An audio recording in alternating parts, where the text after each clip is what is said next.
Even though the NBA has much more talent, competition, and parity than ever before, many fans from the past have become nostalgic for the days of stars like Michael Jordan, Charles Barkley, and Shaquille O'Neal, and so many more.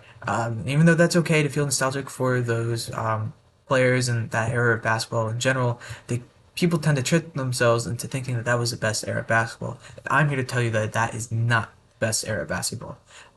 As now, right now, the era that we are currently in is by far the best era of basketball as well. Even though the NBA is dealing with a copious amount of issues, the game itself has truly never been better as they fixed a multitude of forgotten issues that plagued the league during the 1990s. Plus, with added talent, teams must play like a team rather than play through one player to win a championship in an era that we are in currently.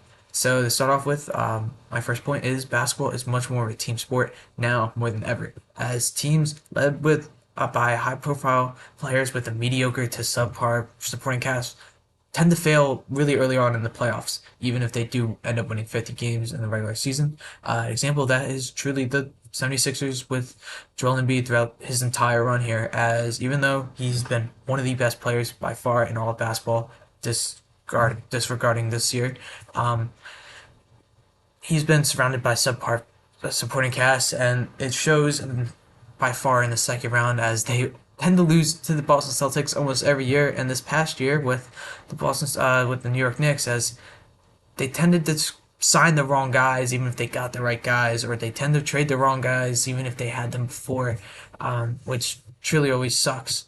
And another example of that is the Victor Wembanyama Spurs, and even though he's a top 15 player in the league by far, uh, they still don't look like a playoff ready team at all, even though he is a top 15 player in the league.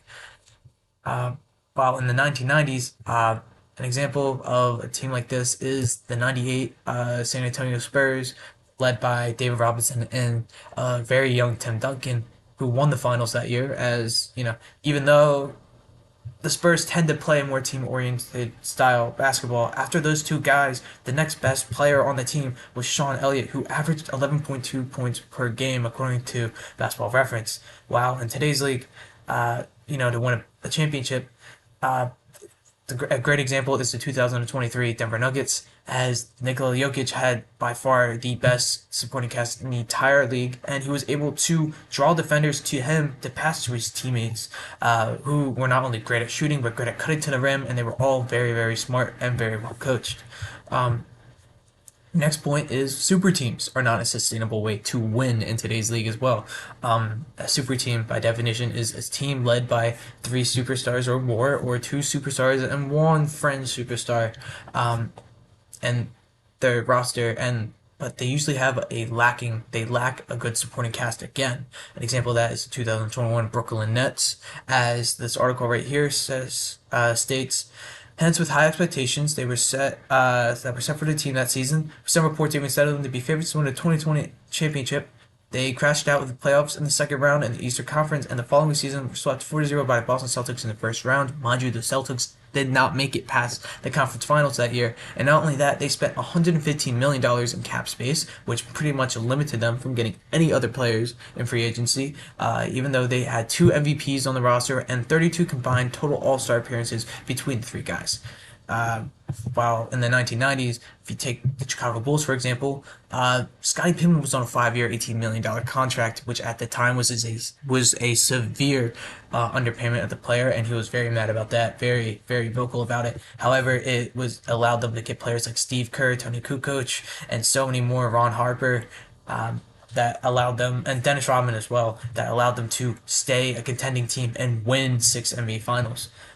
While now it's much more of a potential choice by a superstar or a star player to sign for less in order to win a championship. An example of that is Tony Parker, who signed for a 4-year, $50 million contract extension rather than signing for a max contract, which he qualified for, according to Bleacher Report. And 2 years later, they won a championship against the Miami Heat, which had Chris Paul, not Chris Paul, Chris Bosh, LeBron James, and Dwayne Wade.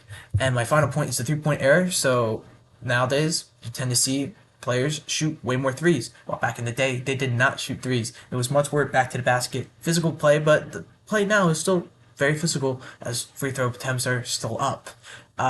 So even though back then, players might go into the paint and you might see a bit more elbows and blood on the court at times even. Today's game is much more skill based, and you have to be a great 3 point shooter to almost be on an NBA roster now. Example of that is when the Golden State Warriors had a dynasty throughout the 2010s, and Steph Curry, Klay Thompson, Draymond Green, when he could shoot threes, were all amazing players, complemented each other well, and they had a great supporting cast. And then they added on Kevin Durant in free agency, which pretty much just gave them the greatest team of all time after they went 73-9.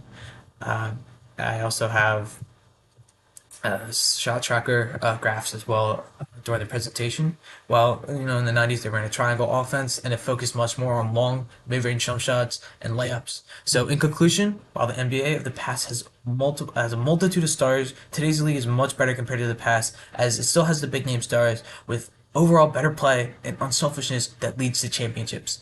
With the 3 point revolution of the mid 2010s, teams now try to space the floor in the hopes of getting shooters the ball to score more points rather than trying to go for a contested mid range jump shot or layup.